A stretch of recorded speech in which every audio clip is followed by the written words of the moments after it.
हैदराबाद की ताजिर बिरादरी के रहनुमा और मलिक बिरादरी की मारूफ शख्सियत हाजी अब्दुल सत्तार निर्बान मलिक के बेटों की तकरीब वलीमा हैदराबाद के मकामी हाल में मुनक़िद की गई, जिसमें शहर की अहम सियासी व समाजी ताजिर बिरादरी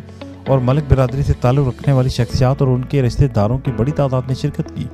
तकरीब वलीमे में जमालदाल मिल्स ग्रुप के हाजी असगर जमाल, कासिम जमाल, हाजी हारून जमाल, हाजी गुलाम हुसैन निर्बान, हाजी असलम, मलिक यूथ अंजुमन के सदर यूनिस जमाल, रहनुमा Haji Yamin Ghauri, Jahangir Ghauri, Haji Dilawar, Haji Aslam Nirban, Kashi Waqar, Mohammad Ali, Javed Saddiq, Irfan Malik, Haji Salim Ashraf, Malik Imran, Hyderabad chamber of commerce के इकबाल शेख, रेशम बाजार की कामरान राजपूत, महमूद कुरैशी,